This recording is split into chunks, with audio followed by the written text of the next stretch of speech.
On this video, I am going to read the life of Christ, but I'm going to read it in Greek and then translate it in English, have a translation in English.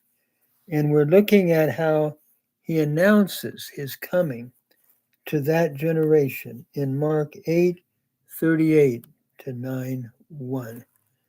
So it reads, Has garan epaiskunthe me kai tous emus lagus in te taute te makalidi kai harmartolo kai hahuias tu anthropu epaiskunthe sitai autan hatan eothe in te doxe tu patrasau tu metaton angelon ton hagion. That is, for whosoever shall be ashamed of me and my words in this adulterous and sinful generation, of him shall the Son of Man be ashamed when he comes in his glory with his holy angels. In other words, if we're ashamed of Christ, the Greek or the text says he'll be ashamed of us when he comes in his glory. And then we continue in 9:1 to complete this pericope. Kai elegen autois, amen lego humen, hate esin tenes hoda ton heste kanton hoi tenesu me gusontai thanatu haos an idosin tain basileon tu theu eleluthia thuion, in Duname. Notice it says, and he was saying to them, Verily I say to you, that there are some of you standing here who will not indeed taste death until they see the kingdom of God coming in power. Now we have to ask the question, what was Jesus referring to when he talks about standing and seeing the kingdom of God coming in power? To that generation, I'm thinking he's talking here about his transfiguration, which is going to happen very shortly. And so he's saying this will be my coming, but it'll be, can I say, sort of like a harbinger or an announcement of what is to come in my actual second coming.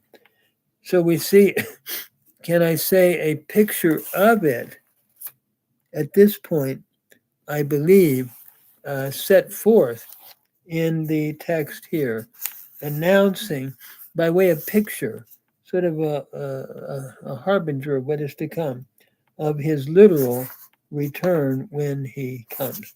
So then reading in Matthew 16:27, verses 27 and 28, we see the same in our harmony of the Gospels. So Matthew 16:27 and 28 reads, Mele garha huias tu anthropu, erkestai in te daxe tu patrasau tu, meta ton angelon autu, kai tete apadose hekasto kata tain proxen autu. For the Son of Man shall come with the glory and his mighty angels. He is saying, is about to come in glory, in the glory of the Father with his angels. And he then will render to each according to his deed or what he has done. Then we go to verse 28. Amen lego humen hati esin tennis ton ode estoton hoitenes ume gusontai thanatu heos an idosin tan huian tu anthropu erkamenon ente basilea au tu. So Jesus then makes this statement in that verse. Notice he said, "For truly I say to you, there are certain of you standing here who will not taste death until they see the Son of Man coming in his kingdom." And that, I believe, again, is looking at his transfiguration that is about to occur. And you will see that when I come in my kingdom, talking to the disciples, which shortly happens.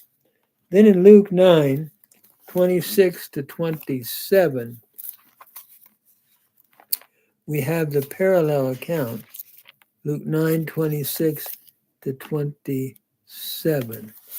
And reading that then, Hade pen pras auton into namo ti gegraptai pos anagenoskes.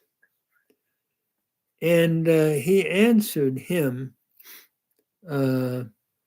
saying, you are the Lord. Let me go back down here. And he said to them, what is written in the law? He's talking here about the Good Samaritan.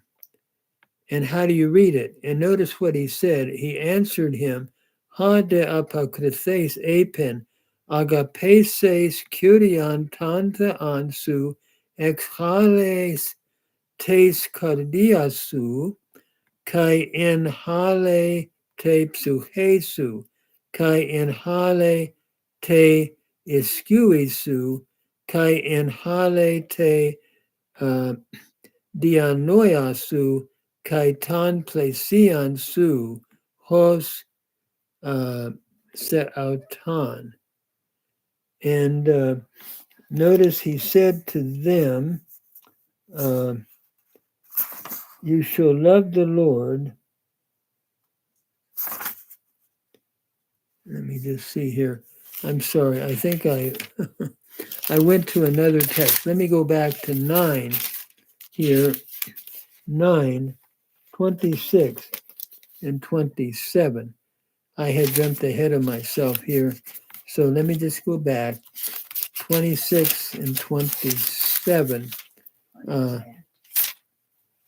Notice I say to you truly, asin tennis ton auton heste katon hoi ume giusontai thanatu haos an idosin tain basilean tu theou. That is, I tell you, there are some standing here who will not taste death before they see the kingdom of God. And that is talking about the same that we've been looking at, that Jesus promises in Mark and Matthew's reading, that some would not taste death until they see the kingdom of God. By the way, that passage I read in 10 is a great passage about how we show we're waiting for him by loving our neighbor as ourselves. But at any rate, all of these texts, I think, look at the transfiguration. And that generation would not taste death until they would see in the transfiguration a sort of a harbinger, an announcement of the Lord coming in his kingdom and in his glory.